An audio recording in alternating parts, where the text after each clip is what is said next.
Roll for Crit is brought to you by our Patreon supporters. Come roll with us at patreon.com/rollforcrit.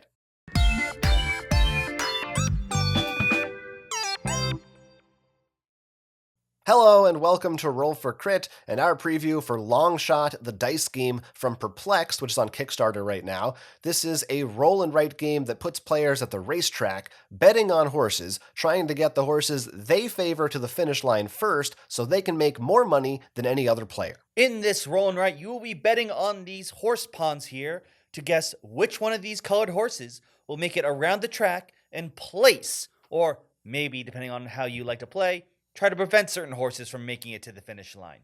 Before the game begins, you're going to get one of these cards to let you mark off some initial bets as well as some concession stands. And everyone starts with $12 because you need money to make money. On your turn, you're going to roll 2 dice. One die is going to show one of the horse colors, while the other shows how far it will move. So in this example, 4 is going to move up 3 spaces. Now that isn't the only horse to move.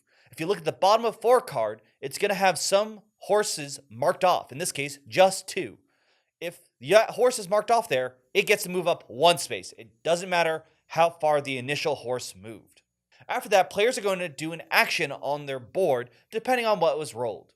One of the main actions you probably want to do is betting. As you can see here, there's a list of every horse here with different odds. Certain horses are more likely to move, so they're more likely to win, so you're not going to get as much. But you can't just place any bet. You can only currently bet on the horse that rolled that turn. So in this case, 4. Now, you can still bet more even if you already initially betted on them. You can only bet up to 3 per turn. So right now we can go up to 5, but later on, if we really felt like it, we could put even more there. However, as we approach the end of the race, horses are going to cross the no bet line. That is the line over here. And once they make it across that line, bets are done. You can't bet on that horse anymore. Once 3 horses have made it across the finish line, the game ends. Each horse is going to be placed in the finishing ranking. If your horse places first, you're going to multiply the amount you bet times the blue column. If it places second, the red. Third, the white. However, if your horse makes it across the betting line but doesn't place, you're still going to get your money back. So not all is lost. In addition to betting, you have a few other actions that you can take on your turn. Again, they're all going to have to relate to the horse that was rolled by the horse die. Next to the betting section here, you will see a place where you can add jerseys or helmets to the jockeys of the horse in question. If you give one a helmet, you mark that space off, and that allows you to make bets on that horse after they've crossed the no bet line. So that's one way for you to get around that little rule. If you give them a jersey, this allows you to mark off one of the horses on the bottom of their card. So you can take the 4 card and place an X onto any one of the numbers that doesn't have an X already, and that is going to make that horse move from now on if number 4 is rolled, just like you saw earlier in the round. This means that you can give certain horses better odds, try to give them a leg up in the race. Next up, you will see the concessions area. Here is where you can cross off the number that was rolled on the die. If you cross off enough to fill out a complete row or column in this section, then you get to take one of the rewards listed here. This could be giving you some money, or it could move a horse backwards or forwards, or even give you a free action to take with a special advantage from one of the ones we mentioned previously. Finally, you can outright buy the horse that was rolled, assuming no one else bought it before you got the chance to. Each one has a cost in the corner. Once you have paid it, you will add it to your collection, put it in front of you so everyone knows that it is yours. Not only will that horse now give you more money if they win at the end of the race, they also have their own unique ability. For example, Early Bird Special here says that when you bet, your bet is free if you place it on a horse you haven't bet on previously. So depending on which horses you have, you're going to have different special abilities no other player has access to. If you're really stuck and you just can't use or don't want to use the number that has been rolled, you can cross off one of your horseshoes over here. That will allow you to change that number into a wild number for your purposes only. You can only do that 3 times unless you're really stuck again, in which case you can spend your entire turn to erase one of those marks so that next time you'll have an opportunity to do something. The game ends once 3 horses have crossed that finish line, at which time you tally up all of your points, including leftover money that you have, money that you got from betting, or horses that you owned, and see who has the most money, and that person is the winner. Your sheet in this roll and write isn't simply just one thing where you're checking off boxes. Each area has its own almost mini game. You have to decide how you delegate your resources.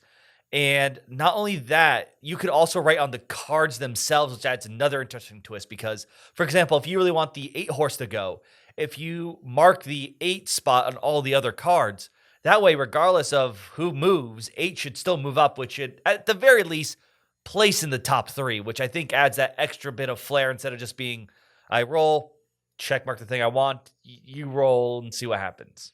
Yeah, it's it is a betting game, a gambling game at heart, but because of things like that, you do have multiple opportunities to sweeten the pot, so to speak, for yourself. Try to rig it in your favor, so you won't be hopefully as much at the mercy of the die rolls. But of course, other players are trying to do the same thing, and sometimes they'll be competing against you. Sometimes they may want the same horse to win as you. That's an interesting thing too, because maybe one player has bet on a horse heavily, and then you might decide to buy that horse. Now that player has to decide, do they still want that horse to win because it's going to help them, or is it going to help you more and maybe put them in a different kind of a position? And that's really going to change too when you play with different player counts. This game has a solo mode and then it goes all the way up to 8 players. With that many players, then horses are really going to be moving in all kinds of different ways, and there's going to be a lot of different people's strategies that you have to be mindful of in deciding what you want to do. And then, of course, to some extent, what the die tells you is going to happen. All the horses are not equal. The horses on your own sheet, if you look, the number is like, I think the closer to 1 it is, the more likely it's favored to win. So it doesn't pay up as much. And you see that in the cards too, because the cards like 1 and 2 are stronger powers and they automatically appear on the other cards' movements already. So they're usually going to be running. So I love it captures that odds favor, in which case you can decide, like, I'm going to work hard to, as at my previous example, upgrade 8. Because that way, if it does well, I get a whole lot of money. Or if one's going to win, like, that's where I'm going to put my money. It's it's the safe bet. I got the horse right here. Yeah, and the horses have different prices too. So some are more expensive than others if you do want to outright buy them. And there are going to be different sets of horses. So there are sets of different horses. There's always 8, and they're always different numbers and different colors. And they do work well together. Their abilities kind of bounce off of each other in a certain way. But you can, if you want to, mix and match and customize as you see fit and put the different cards into different places, which will very much change the way the game works, because maybe in one game you have a horse that just allows you to do a certain action much more easily or more efficiently. That's going to put your focus somewhere very different than it might have been in a different game. So it's nice to have that amount of variety. They also all have cute artwork and cute names that their names aren't just funny puns. They actually do kind of tell you a little bit about what their ability is too, which I think is a nice touch as well. I also really enjoy this. It's a small thing, and I don't think it probably matters too much, but I like that it's dry erase, so it's not sheets of paper, which I know we're not likely to ever go through all the sheets at once in a roll and write, but it's sort of nice where you're not having a stack of used sheets that you decide like keep in a box or not. It's just erase. You always will have the components need to play the game. You will then have to just worry about if the dry erase markers dry out, of course, but you can always go to the store and pick up a pack for probably like $1 or something if that happens. But this will come with enough sheets, as I said, for 8 players, plus that solo mode. The way solo mode works is you're playing against an AI opponent, and you, depending on what the dice roll is, that will determine what course of action they take, which I think works pretty well. And at different player counts, your mileage may vary. We didn't get to try all of them out, but it seems like it should function pretty well depending on whatever group size you may need. Of course, in the end, as we said, this is a betting game, but there are so many different ways because of the different sections on the board for you to get money. So it's not simply just luck of the draw. Let us know if you're going to take a bet on this Kickstarter in the comments down below. If you want to know more about it, we'll have a link to the Kickstarter, obviously, in our description. You can check it out there. We'd love to hear your thoughts on this. Yeah, this was also based a little bit on another game by Chris Handy, the same designer, also called Long Shot, which was not a dice game. So we are not familiar with that one ourselves, but if you are, maybe you have other opinions that you can let us know in those comments. We'd love to hear from you, whatever it is, if you decide to back this one. I'm Jonathan, I'm Will. and this has been a Roll for Crit preview. We want you to like and subscribe, and if you have the chance, take a look at our Patreon. Thank you for being a friend. Subscribe to our channel and back again. Okay.